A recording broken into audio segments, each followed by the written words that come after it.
ছাত্রদল ও ছাত্র শিবিরের সংঘর্ষে উত্তপ্ত হয়ে উঠেছে দেশের শিক্ষাঙ্গন।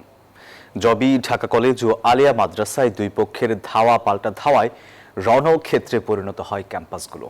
আর জবিতে সংঘর্ষে অন্তত 15 জন আহত হয়েছেন। এদিকে বেরোবিতে সংঘর্ষ ঘিরে আজও থমথমে ছিল পরিস্থিতি। ঘটনার তদন্তে 5 সদস্যের কমিটি গঠন করেছে প্রশাসন, করেছে 144 ধারা জারির আবেদনও। রাজধানীর ঐতিহ্যবাহী সরকারি আলিয়া মাদ্রাসার চিত্র এটি।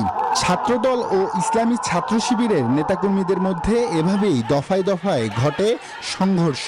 এতে পুরো এলাকায় আতঙ্ক ছড়িয়ে পড়ে।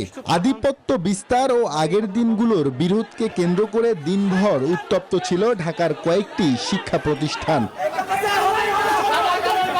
একই চিত্র দেখা গেছে জগন্নাথ বিশ্ববিদ্যালয়েও। জবি ক্যাম্পাসে দুই সংগঠনের নেতাকর্মীদের মধ্যে রক্তক্ষয়ী সংঘর্ষের ঘটনা ঘটে।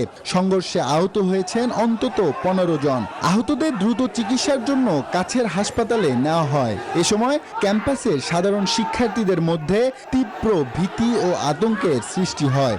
রক্তে একদম রঞ্জিত হয়ে গেছে ক্যাম্পাস। আমি বলি, ভাই ওকে আমার কাছে দেন, আমি নিয়ে যাই। বলতেছে না, তুই ক্যাম্পাসে থাকতে পারবি না, তোকে বের করে দেওয়া হবে। তখন আমাদের শিক্ষার্থীদের এলোপাতাড়ি মারা শুরু করে। শিবিরে তাদের আত্মপ্রকাশ ঘটিয়ে তারা সশস্ত্র কায়দায় বাংলাদেশের বিভিন্ন ক্যাম্পাসকে উত্তপ্ত করতে চায়, তাহলে তাদের পরিণতি ছাত্রলীগের মতো।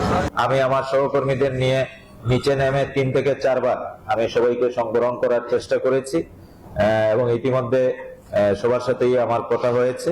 তো আমরা আশা করি যে এই সমস্যা যেটুকু হয়েছে সেটা আমাদের তদন্ত কমিটির মাধ্যমে, রিপোর্টের মাধ্যমে বেরিয়ে আসবে।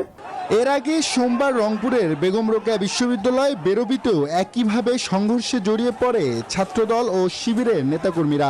ঘটনাকে কেন্দ্র করে 5 সদস্যের তদন্ত কমিটি গঠন করেছে বিশ্ববিদ্যালয় প্রশাসন। আবেদন করা হয়েছে 144 ধারা জারির। একটা তদন্ত কমিটি করে এগুলো ভিডিও ফুটেজ নিয়ে আমরা অলরেডি দ্রুত ব্যবস্থা নেওয়ার একটা প্রশাসন থেকে সাময়িকভাবে নির্দেশ হয়েছে, আজকে লিখিত চিঠি ইস্যু হবে। শিক্ষাঙ্গনে এই জাতীয় সংঘাতের ঘটনায় শিক্ষার পরিবেশ নিয়ে চরম উদ্বেগ প্রকাশ করেছেন সাধারণ শিক্ষার্থীরা। দ্রুত কঠোর পদক্ষেপ না নিলে পরিস্থিতি আরো জটিল আকার ধারণ করতে পারে বলে আশঙ্কা সংশ্লিষ্টদের। আব্দুল্লাহ মামুন, নিউজ 24, ঢাকা।